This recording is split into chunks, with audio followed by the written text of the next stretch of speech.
Alhamdulillahi Rabbil Alamin. Wabihi nasta'inu ala umuri dunya waddin. Ashhadu an la ilaha illallah wahdahu la syarika lah. Wa ashhadu anna Muhammadan abduhu wa rasuluhu la nabiyya ba'dah. Allahumma salli wa sallim wa barik ala Muhammad wa ala alihi wa sahbihi ajma'in, amma ba'd. Allahumma 'allimna ma jahilna wa dhakkirna ma nasina wa fahimna ma lam nafham. Subhanaka la ilma lana illa ma 'allamtana innaka antal alimul hakim. Rabbi shrah li sadri wa yassir li amri wahlul 'uqdatam min lisani yafqahu qawli. Al-babu tasi'u wa salasuna fil a'mali wal mizan wa adzabin nar. Bab yang ke-39 tentang amal-amal dan mizan dan azab neraka. Jadi para jamaah, kajian kita malam ini adalah tentang amal, mizan dan azab api neraka. Ya akhi, la taghfal anil fikri fil mizan wa tatayyuril kutubi ilal iman ilal aimani wasyama'il fa innan nas ba'da su'al salasun. Hai saudaraku, jangan kamu lupa, jangan kamu lalai daripada berpikir tentang mizan dan tentang berterbangan kitab-kitab ke arah kanan dan ke arah kiri. Nah, jadi para jamaah, Imam Al-Ghazali di dalam bab ini mengajak kita untuk kembali berpikir tentang suatu saat di mana pada saat itu setiap amal yang kita lakukan di dunia akan ditimbang oleh Allah dengan timbangan keadilan Allah. Dalam kehidupan kita tidak boleh lalai, tidak boleh lupa daripada timbangan Allah itu. Karena timbangan Allah nanti di akhirat adalah sesuatu yang sangat menentukan bagaimana nasib kita. Apakah yang berat kebaikan atau kejahatan? Disitulah tertentu nasib kita pada akhirnya. Apakah kita sa'adah atau syakawah? Apakah kita menjadi orang-orang yang berbahagia, yang akan menjadi penduduk surga, atau celaka yang akan menjadi penduduk neraka para jemaah? Maka berpikirlah tentang timbangan Allah tersebut. Alangkah lebih baiknya sebelum Allah menimbang amal kita semua para jemaah, terlebih dahulu kita berusaha menimbang-nimbang sendiri amal yang telah kita lakukan. Kemungkinan besar kita menyadari dan mengetahui selama perjalanan hidup, semenjak kita mukallaf, apa yang telah kita lakukan. Bercampur di situ ada kebaikan dan juga ada kejahatan. Coba kita sekali-sekali merenungi, berpikir seandainya hari ini timbangan Allah itu ditegakkan, apa yang lebih berat dari kebaikan dan kejahatan kita? Kalau yang lebih berat adalah kebaikan, alhamdulillah kita akan mendapatkan saadah, kebahagiaan yang berakhir di dalam surga. Tapi kalau yang lebih berat ternyata para jamaah adalah kejahatan, na'udzubillah, kita akan menjadi orang yang syakawah, celaka yang berakhir dalam neraka. Maka kalau seandainya sekarang kita mau menimbang-nimbang, ada kesempatan untuk memperbaiki kalau masih terdapat kekurangan. Tapi kalau seandainya sekarang kita tidak mau menimbang, kita menunggu Allah yang menimbang nanti di akhirat, maka tidak ada lagi kesempatan untuk memperbaiki. Yang ada di sana hanya penyesalan tanpa mempunyai makna. Inilah mungkin juga bahagian dari apa yang disampaikan oleh Rasulullah, hasibu anfusakum qabla an tuhasabu. Hisablah, perhitungkan diri kalian. Artinya perhitungkan amal baik berapa banyak, perhitungkan amal jahat berapa banyak, timbang. Sebelum nanti di akhirat kita diperhitungkan. Karena perhitungan di akhirat itu sudah berada pada titik penghabisan. Tidak akan ada penambahan lagi kalau kurang, dan tidak ada lagi pengurangan kalau banyak. Tapi kalau sekarang ada, masih bisa kita menambah. Kalau kurang kebaikan, masih bisa kita tambah kebaikan. Banyak kejahatan, masih bisa kita kurangi kejahatan tersebut dengan bertaubat. Maka para ulama mengatakan, man lam yuhasib nafsahu fid dunya tala hisabuhu fil akhirah. Siapa yang tidak mau menghitung-hitung dirinya di dunia, maka akan sangat panjang, akan sangat lama nanti perhitungannya di akhirat.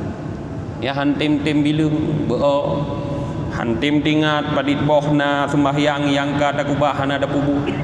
Tidak mau mengingat berapa tahun sudah kita tidak pernah membayar zakat. Yang tidak mau mengingat berapa banyak mungkin orang-orang yang kita pekerjakan yang sampai hari ini gajinya belum kita bayar. Yang tidak mau mengingat mungkin berapa banyak orang-orang yang telah kita gunjing, berapa banyak orang-orang yang telah kita fitnah. Karena ketidakmauan kita mengingat, maka terhambatlah untuk bertaubat. Karena tidak mungkin seseorang bertaubat daripada kesalahan kalau dia tidak tahu apa kesalahan yang dia lakukan. Karena setiap kesalahan itu punya ketentuan masing-masing di dalam memperbaikinya atau dalam bertaubat. Maka faktor yang paling penting untuk memperbaiki diri adalah hasibu anfusakum pertama, memperhitungkan diri kita. Yang paling penting. Setelah diperhitungkan baru beranjak kepada taubat. Tidak mungkin langsung bertaubat apabila kita tidak menyadari, tidak mengetahui apa kesalahan yang telah kita lakukan. Artinya mungkin dengan bahasa yang lebih keren para jemaah, kita perlu menginventarisasikan kesalahan-kesalahan yang pernah kita lakukan semenjak kita mukallaf. Setelah semua kesalahan itu terinventarisasi, baru satu demi satu kita bersihkan, kita perbaiki dengan taubat dari masing-masing kesalahan. InsyaAllah kalau itu mau kita lakukan, nanti di akhirat kita akan merasa bahagia di saat Allah menimbang amal. Karena ternyata yang lebih berat adalah timbangan kebaikan. Karena kejahatan sudah kita bersihkan waktu kita hidup di dunia. Dan Imam Al-Ghazali juga mengajak kita agar jangan lupa terhadap tatayuril kutub. Nanti di saat akhirat, di saat kiamat sudah terjadi, manusia sudah Allah kumpulkan di padang mahsyar, akan ada lembaran-lembaran buku yang berterbangan menghampiri kita. Apakah ke kanan, apakah ke kiri, apakah melalui depan, apakah melalui belakang, kita belum tahu bagaimana kita menerima buku tersebut. Padahal keadaan seseorang dalam menerima buku itu adalah sangat menentukan bagaimana isi daripada buku tersebut. Apakah isinya kebaikan? Kalau isi buku itu dipenuhi oleh kebaikan, kita akan menerima dengan tangan kanan lewat depan.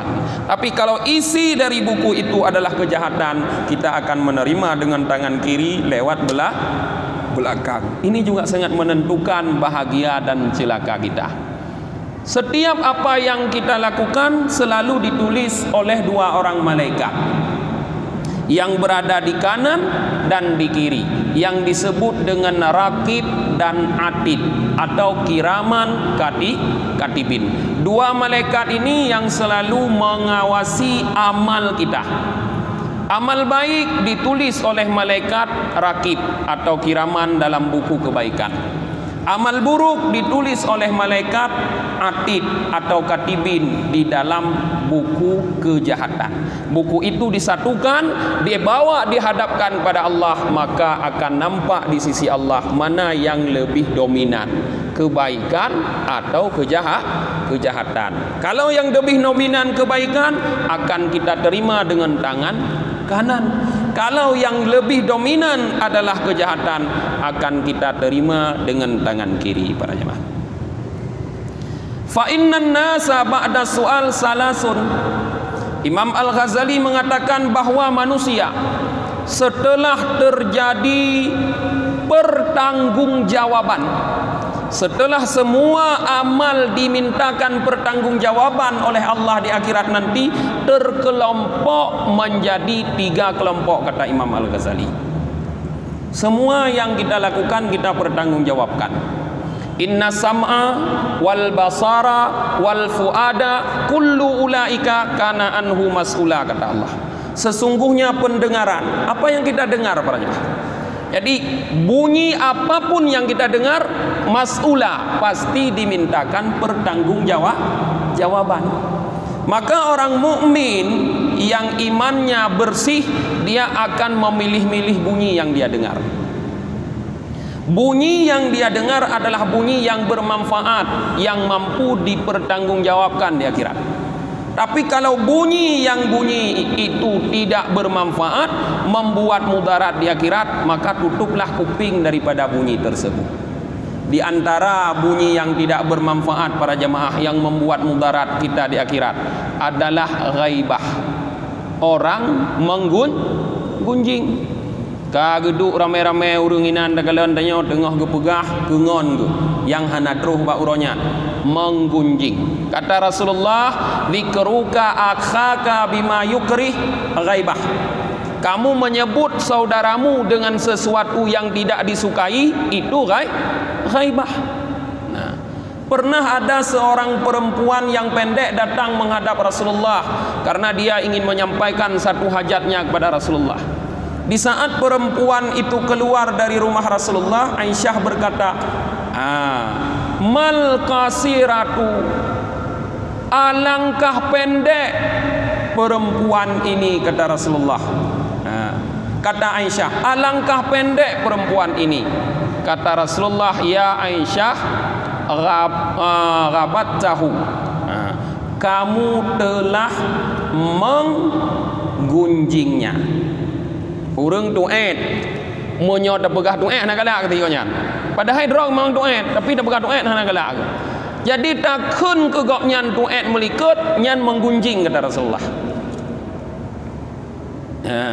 Menggunjing karena monyo gedenga hana galak. Betapa banyak suara-suara itu yang terdengar, para jemaah. Itu suara yang akan membuat kita mudarat di akhirat, payah tanggung jawab. Maka Rasulullah nekun al-mughtabu wal mustami'u syarikani fil ismi. Orang yang menggunjing dan orang yang mendengar bersekutu dalam dosa. Jadi bagi-bagi dosa kan. Tengah ke bagi-bagi dosa. Munyo nak dengar urang dengar pegah apa ke gop, nyan tengah ke bagi-bagi dosa, nak payah dia puruh-puruh dina. Kon bagi BLT. Nyo bagi BLT, bagi PKH, jeut buruh dah nyo. Nyo bagi dosa, puput degenan. Ya, hati-hati. Ya, jangan dengar suara-suara yang tidak bermanfaat. Jadi kata Imam Al-Ghazali, setelah dimintakan pertanggungjawaban seperti contoh yang kita contohkan tadi, kemudian manusia dibagi oleh Allah, dikelompokkan dalam 3 kelompok. firqatun laisa lahum hasanatun fayakhruju minan nar unuqun aswadun fayaltaqituhum laktatairit habba. Satu kelompok, kata Imam Al-Ghazali, adalah orang-orang yang tidak punya sedikit pun kebaikan. Tidak ada secuil pun kebaikan yang dilakukan. Ini bisa bermakna para jamaah seperti apa yang telah kita kaji minggu-minggu yang lalu. Artinya kita melakukan kebaikan di dunia, tapi kebaikan kita itu tidak menjadi amal baik karena ada faktor-faktor yang merusak. Kita salat, tapi salat kita tidak menjadi baik karena ada faktor yang merusak. Di antara faktor yang merusak kebaikan itu niat. Niat yang tidak benar merusak ibadah menjadi bukan ibadah. Dah pupuk semayang dah yo. Tapi karena ni dah nak betul lam semayang, kon semayang yang gugun. Mayang. Kon semayang tapi mayang. Kamin a'malin tasawwaru bi surati a'malil akhirah berkata. Le amai bah, banyak amal yang bentuknya amal akhirah. Fatasiru a'malid dunia, berubah menjadi amal dunia bisu'in niyah, dengan sebab buruknya niat. Faktor yang pertama yang merusak amal, niat tidak baik. Amal baik menjadi amal tidak baik. Kemudian faktor yang lain juga bisa tidak ada kesabaran di dalam melakukan amal. Orang yang melakukan amal tidak ada kesabaran dalam beramal, padahal sabar di dalam taat dituntut kepada kita untuk sabar dalam taat. Tapi kita tidak sabar sehingga rusaklah ibadah. Kita salat, dalam salat kita tidak sabar sehingga kita salat tergesa-gesa. Rasulullah mengatakan dalam hadisnya bahwa orang yang salat tergesa-gesa adalah pencuri salat, pencuri sembahyang. Igop silap itu mencuri yang saja. Ditanya sembahyang dia cu. Pakon karena salatnya tergesa-gesa. Kalau ingin kita kaji lebih lanjut para jemaah tentang salat, ingatlah para jemaah bahwa ada dua ayat yang sangat menakutkan tentang salat. Ayat yang pertama tentang orang yang tidak salat. Allah mengatakan dalam Al-Quran tentang orang-orang yang tidak salat. Di saat ditanyakan kepada mereka, ma salakakum fis sakar, ma salakakum fis sakar, kenapa kalian masuk neraka sakar? Mereka menjawab, lam naku minal musallin, kami dulu tidak melakukan salat. Orang tidak salat masuk neraka sakar. Ayat yang lain yang satu lagi, wailul lil musallin, kata Allah, orang yang salat masuk neraka yang di dalamnya ada jurang namanya wailun. Rasulullah mengatakan wailun itu ditakuti oleh jahanam. Neraka jahanam berlindung kepada Allah dari wailun. Panasnya wailun ditakuti oleh neraka jahanam. Tapi orang salat masuk ke dalam wailun, kata Allah. Wailul lil musallin.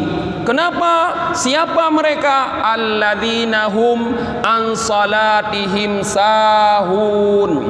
Orang-orang yang terhadap salatnya mereka lalai. Termasuk bentuk kelalaian, para ulama mengatakan adalah melakukan salat dengan cara tergesa-gesa, bukan bil ijtihad, bukan dengan bersungguh-sungguh, berkeyakinan yang bagus, tapi dengan tergesa-gesa masuk neraka. Mamnya semayang tanya olehnya ibadah bukannya? Bukan. Mana mungkin ibadah memasukkan orang ke dalam neraka? Bukan ibadah, karena tidak sabar. Bisa juga ibadah seseorang menjadi bukan ibadah karena tidak ikhlas. Dia beribadah, bagus ibadahnya, niatnya pertama memang niat ibadah, bagus niat ibadah, dia sabar dalam melakukan, tapi setelah beribadah dia menampakkan kepada orang lain. Dia bercerita kepada orang lain. Dia ria, dia sum'ah, dia ujub, dia takabur. Akhirnya rusak ibadahnya. Tidak bernilai ibadah. Ini bisa bermakna orang yang nampak beribadah, dia nanti dikelompokkan oleh Allah, laisa lahum hasanah, tidak punya kebaikan. Kita sudah kaji malam yang lalu bahwa ibadah yang kita terima pun belum tentu Allah ibadah yang kita lakukan pun belum tentu Allah terima. Apakah kita berpikir bahwa kita sudah melakukan ibadah belum tentu diterima? Berarti tidak ada. Ini satu kelompok, kata Imam Al-Ghazali. Fayakhruju minan nar, maka untuk kelompok ini keluarlah dari api neraka, kata Imam Al-Ghazali, unukun aswad, seekor ular yang berwarna hitam. Fayaltaqituhum, maka ular tersebut mematok mereka.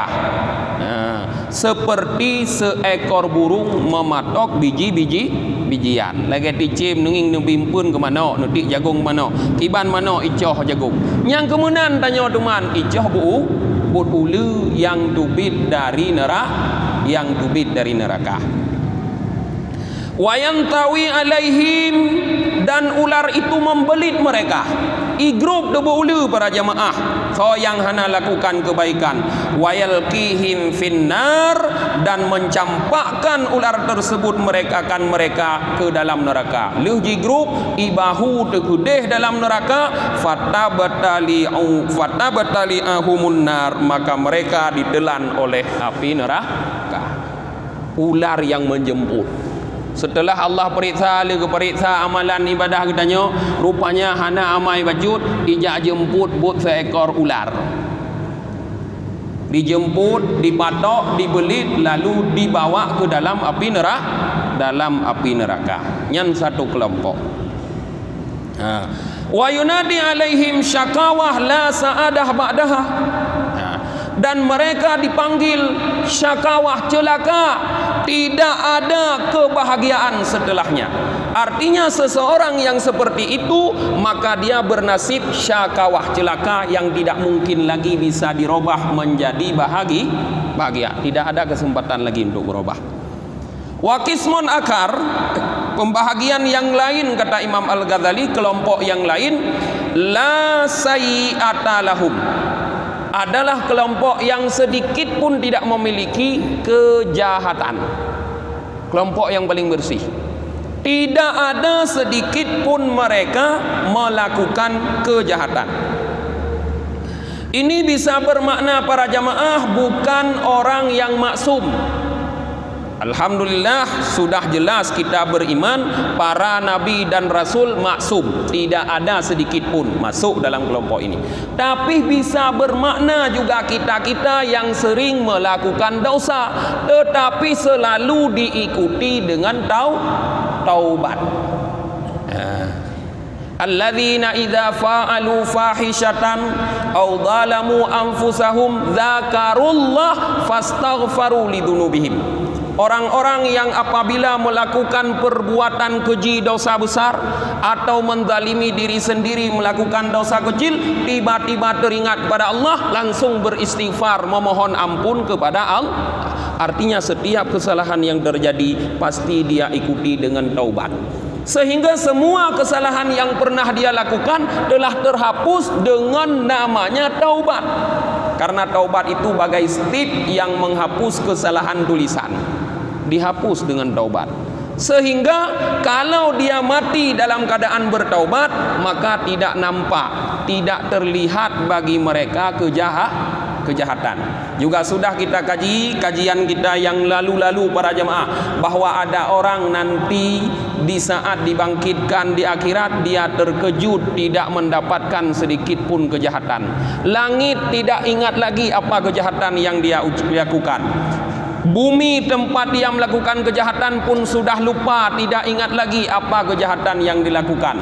Kaki tangannya juga sudah tidak ingat, sehingga tidak bisa bersaksi kehendak Allah, taubatnya membuat langit, bumi dan tangan dan para malaikat itu tidak ingat lagi terhadap kejahatan yang dia lakukan, sehingga bersih. Masuk dia dalam kelompok kedua. La sayyi'ata lahum, tidak ada kejahatan bagi mereka. Fayunadi munadin, maka seorang penyeru, malaikat menyeru, memanggil, la liyakumal hammaduna lillah ala kulli halin. Hendaklah orang-orang yang selalu, yang banyak memuji Allah bangun. Jadi diperintahkan orang-orang yang melakukan ibadah memuji Allah dalam setiap waktu, ala kulli halin, untuk bangun. Fayakumu, maka mereka bangun. Wa yasrihuna ilal jannah, bangun mereka berangkat menuju ke dalam surga. Tsumma yuf'alu dzalika bi ahli qiyamil lail, kemudian dilakukan seperti itu untuk orang-orang yang selalu bangun tengah malam, mendirikan malam. Orang-orang yang rajin bertahajud diperlakukan seperti demikian. Disuruh bangun orang-orang yang rajin bertahajud, kemudian mereka berangkat menuju surga. Thumma biman lam tashghilhu tijaratud dunya wala bai'uha an dzikrillah ta'ala. Kemudian juga diperlakukan sama orang-orang yang kegiatan mereka, baik jual beli, perdagangan, bisnis mereka tidak melalaikan mereka daripada Allah. Mereka melakukan kegiatan di dunia, tapi tidak ada kegiatan apapun yang melalaikan mereka dari Allah. Seperti sering yang saya jelaskan, bahwa mereka hanya menempatkan dunia di tangan, tidak dalam hati. Dalam hati Allah, di tangan dunia. Jadi dunia hanya ada di tangan, tidak masuk ke dalam hati, sehingga hati mereka tetap teringat kepada Allah apapun yang mereka lakukan. Diperlakukan mereka. Bangun, kata malaikat, masuklah ke dalam surga. Diperintahkan mereka untuk masuk surga. Wa yunadi alaihim sa'adatun la syakawata ba'daha, dan mereka dipanggil sa'adatun, bahagia, bahagialah, la syakawata ba'daha, tidak ada lagi kecelakaan setelahnya. Jadi kebahagiaan itu adalah titik akhir yang tidak akan berubah lagi menjadi kecelakaan. Wa yabqa qismun salis, setelah dua bahagian itu terpisahkan, tinggallah satu bahagian yang lain, yang ketiga, karena manusia dibagi tiga. Wahum aksaruna, mereka inilah yang sangat banyak. Jadi manusia yang dominan masuk ke dalam bahagian yang ketiga, aksarun, inilah yang sangat banyak. Bagaimana mereka? Khalatu amalan salihan wa akhar sayyi'an. Mereka bercampur-campur di sana. Ada amal baik, ada amal jahat. Jampu-jampu. Yan, kemayang pina, pegah gegop pi sering yan. Kamu tepat ina numpuna ko yan. Puasa pihna, mengupat pih jun ge legopnya. Haji pi umrah jumot legopnya. Tapi ria pi hanaku kurung leuy na musapat-sapat juinan amal baik dan amal buruk. Inilah yang banyak, kata Imam Al-Ghazali. Nah, waqad yukhfi alaihim wala yakhfi 'ala Allah taala anna ghaliba hasanatuhum aw sayiatuhum. Nah, mereka tidak sadar, tidak mengetahui mana yang banyak di antara baik dan buruk yang mereka lakukan. Mereka tidak tahu mana yang lebih dominan, karena seperti tadi mereka tidak pernah memperhitungkan. Anak pernah ke kira-kira thala but bro, thala but juhud, thala but ga, anak kira-kira kan, maka anak oh le oh ji semayang na keung ke ga bina thala semayang keung ke ga bom mana mudit. Nah, tidak pernah. Tapi wala yakhfi 'ala Allah, Allah tidak tersembunyi terhadap Allah bahwa mana yang lebih dominan, kebaikan atau kejahatan. Allah tahu mana yang lebih banyak, kebaikan atau kejahatan. Walakin ya'ballah illa ayya'rifahum dzalik, tetapi Allah tidak mau hanya beliau sendiri yang tahu. Allah ingin mereka pun mengetahui. Anda tem depu ina donya, anda tem periksa tuman ke pedupu oleh Allah. maka gepegah oleh Allah, faman ya'mal misqala dzarratin khairan yarah. Siapa yang melakukan amal kebaikan semiskal darah, yarah, pasti diperlihatkan. Tidak Allah sembunyi-sembunyi. Wa may ya'mal misqala dzarratin syarran yarah. Siapa yang melakukan amal kejahatan semiskal darah, yarah, pasti melihat. Tidak akan disembunyikan oleh Allah. Padahal Allah sudah tahu siapa yang banyak amal baik, siapa yang banyak amal jahat, tapi Allah nampakkan sehingga ada persidangan. Gesidang, getanyang, getimang. Kenapa itu semua dilakukan oleh Allah? Liyubayyina fadlahu indal afwi. Untuk memperjelas karunia-Nya Allah ketika Allah memaafkan seseorang. Di saat mungkin Allah maafkan dia, nampaklah di situ bahwa itu karena karunia Allah, bukan karena amalnya. Kon karena amai. Rajih diriwayatkan oleh, diceritakan oleh Jibril kepada Nabi Muhammad, ada seseorang yang setiap saat Jibril naik turun membawa wahyu, beliau selalu lewat seorang ahli ibadah di sebuah gunung yang ada di tengah lautan yang beribadah 500 tahun. Di saat disidang nampak dalam ilmu, kata Jibril, di saat disidang dia ditanya oleh Allah Ta'ala, masuklah kamu ke dalam surga bifadli, dengan karuniaku. Dia menjawab, la bal bi amali, bukan dengan karuniamu Allah, tapi dengan amalku. Lalu Allah perjelas kepada dia, wahai malaikat, coba hitung 500 tahun dia beribadah, coba hitung dengan nikmat yang aku berikan kepadanya. Ternyata setelah diperhitungkan oleh malaikat, 500 tahun ibadah itu hanya mampu menyamai nikmat mata, nikmat lain belum terbayar. Kata Allah, masukkan dia ke dalam neraka. Jadi ini supaya tumbuh kesadaran kita bahwa kita mendapat ampunan dari Allah bukan karena amal, tapi karena karunia Allah. Maka Allah perjelas. Ya. Wa adlahu indal ikab. Dan jikalaupun kita tidak diampuni oleh Allah, disiksa, kita tidak menyalahkan Allah, nampak keadilan Allah.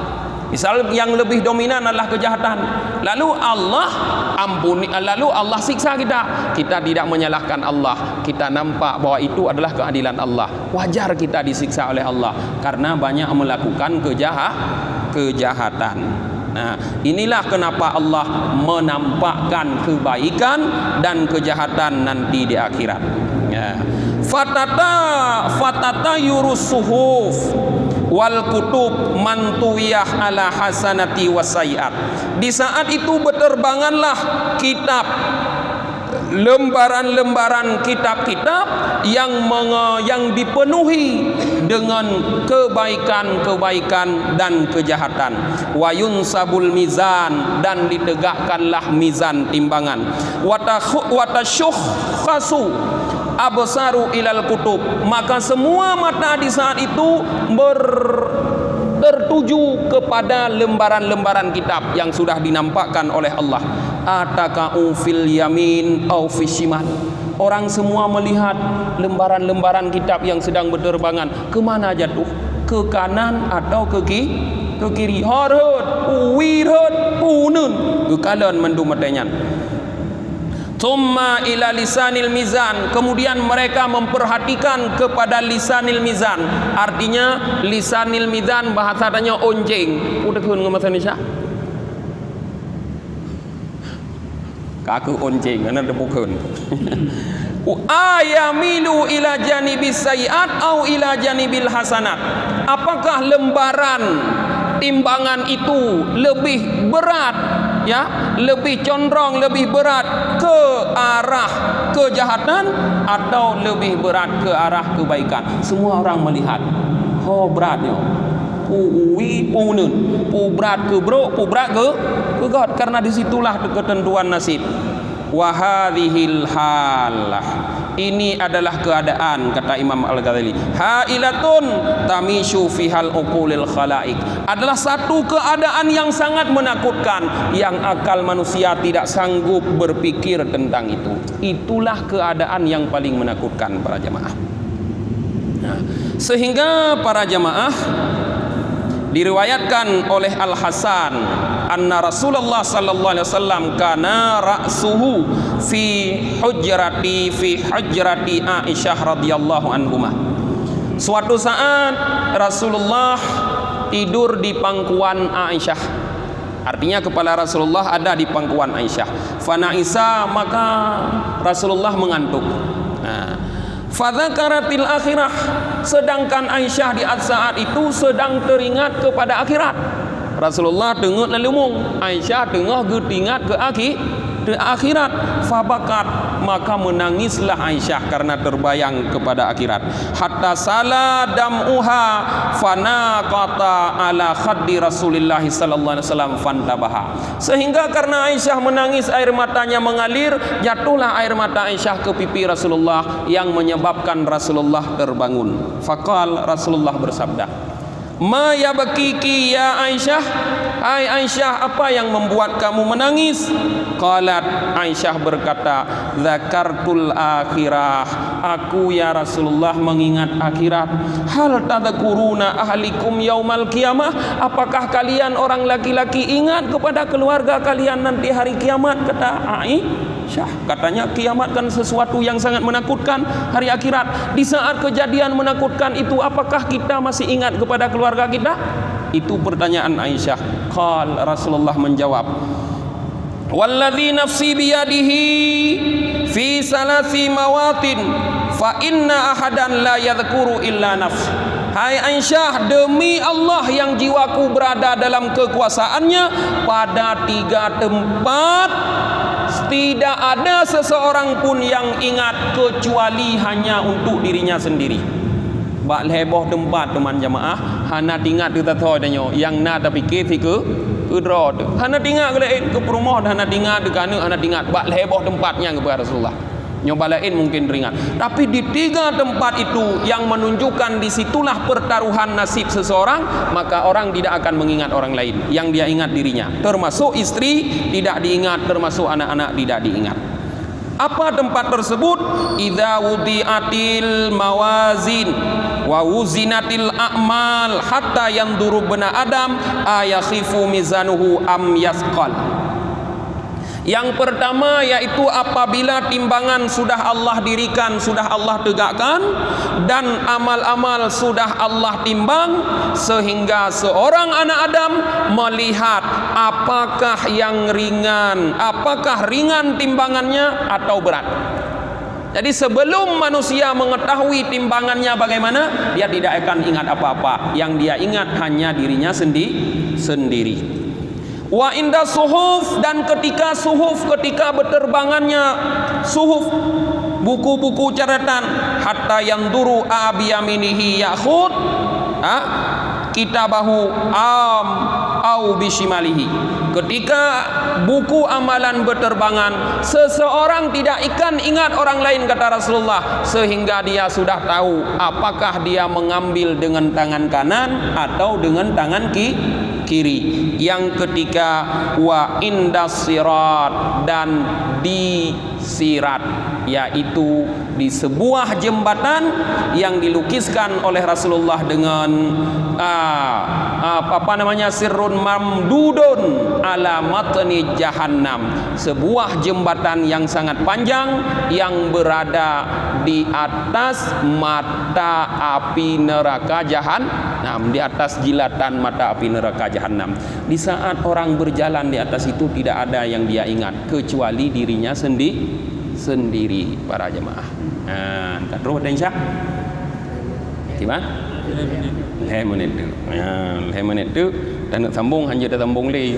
Punya tabah hadis tu dah kun 30 minit tu paling kurang. Menyona mun tanya mun tabah kadang je. God.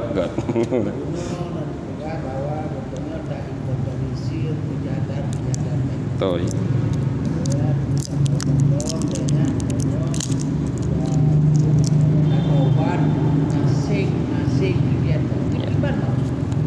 Menurut salah,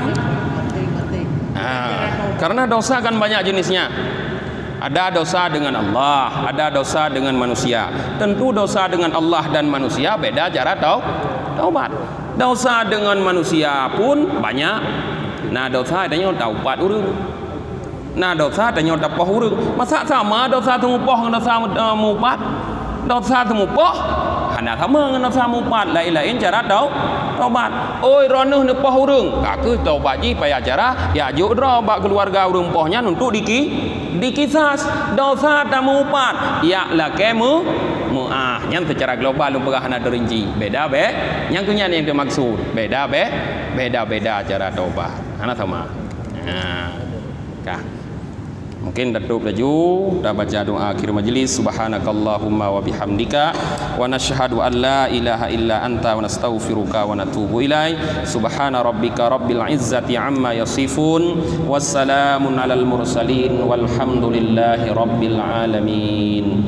Sallallahu ala Muhammad sallallahu alaihi wasallam.